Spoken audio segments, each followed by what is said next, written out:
Kävin tuossa aikaisemmin suppailemassa ja oli kyllä hyvä suppaus, että ei tullut paljon ollenkaan. Joo, ja mä tyydyin sitten vaan ottaa aurinkoa ja kuvailee vähän videoa. Nyt sitten tultiin tänne Viitapakaan luontopolulle vielä kävelemään.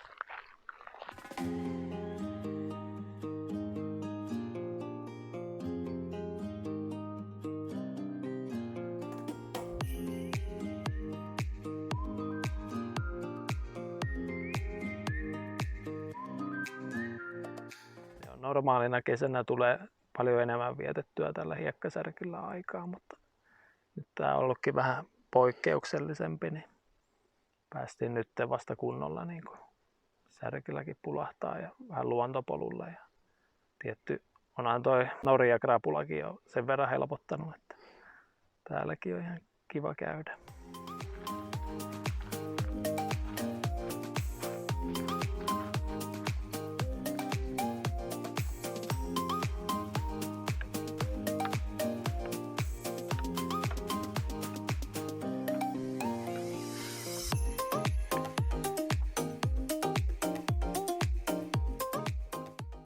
Ajateltiin nyt kertoa vähän lisää meidän taustoista, että mistä toi valokuvaaminen on alun perin lähtenyt liikkeelle. Että mulla ainakin on niin kuin pienestä pitäen on kiinnostanut aina kuvaaminen ja mä oon sitten aina jonkun toisen kameralla kuvaillut, että oman kunnon kameran mä hommasin vasta tuossa 3 vuotta sitten ja nyt tuli päivitettyä sitten tuossa viime lokakuussa tommoseen Sonyin.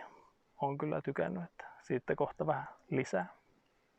Joo, ja mulla sitten taas, mä ostin, olisiko 12 vuotta sitten, niin Nikoni D3100 kamera ja sillä sitten paljon räpseen kuvia, mutta sitten olisi tehnyt mieli saada siihen semmonen isompi putki, kun siinä ei oikein zoomia ollut, mutta se sitten jäi ja valokuvauskin vähän jäi, kun rupesi tulemaan älypuhelimia, niin enemmän niillä sitten kuvasi. Nyt sitten myin sen pois ja päivitin kameraa Lumixi S5 II. Joo, ensimmäinen täyskennokamera nyt.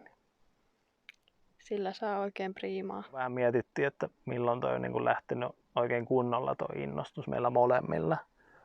Niin se oli silloin, kun käytiin siellä karhunkierroksella ekan kerran yhdessä, niin se on niin kuin siitä sitten lähtenyt. Ja nyt ollaan tässä pisteessä, että ei paljon muuta haluaisi tehdä kuin kuvailla. Käsikäessä on mennyt tuo eräily ja valokuvaus, että siinä sitten saa semmoisia pieniä stoppeja, kun valokuvaa ja meidän kierroksikin aina vähän pidempiä, kun koko ajan joutuu pysähtyyn kuvailemaan. Nyt ollaan sitten opeteltu käyttää justiin noita manuaaliasetuksia, että yleensä ollaan automaatilla kuvattu, niin nyt sitten opettelee vähän enemmän tätä kameran käyttöä.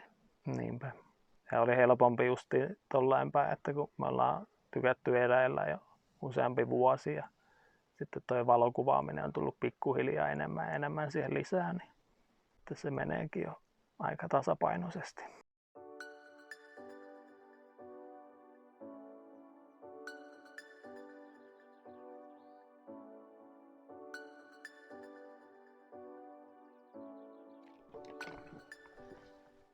Täältä löytyy tämmönen pieni puuvaja ja sitten täällä on tämmönen pieni laavu.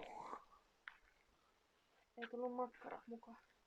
Ei tullut makkarat nyt mukaan, mutta kyllä niin kuin enemmän niin kuin toi videopuoli niin kuin kiinnostaa mua. Ja tulee niitä kuviakin otettua, mutta mä niin kuin vastaan enemmän tuosta YouTube-puolesta. Tää on niin kuin semmoinen intohimo mulle. Mä sitten vastaan enemmän tuosta Instagramista. Ja sitten kenen käsialaa se on. Tämmönen tosiaan tuli hommattua viime vuonna, mistä olikin puhetta tuossa aikaisemmin. Joo, tää on näillä eräilyreissulla oikein kätevä, kun ei tiedä minkälaisia tilanteita tulee vastaan, niin tällä pääsee sitten kyllä lähelle ja kohtuu laajakulmanenkin. Niin tämä on kätevä retkillä. Joo, oikeastaan niin kuin joka tilanteeseen tää on kyllä tosi hyvä. Ja ei paina kuin kilon verran. Niin.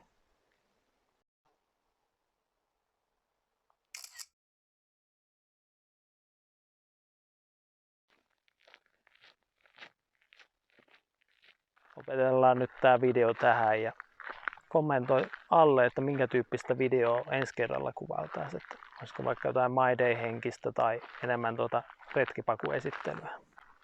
Kiitos kun katsoit tämän videon ja seuraavia seikkailuja. Moikka! Moi moi!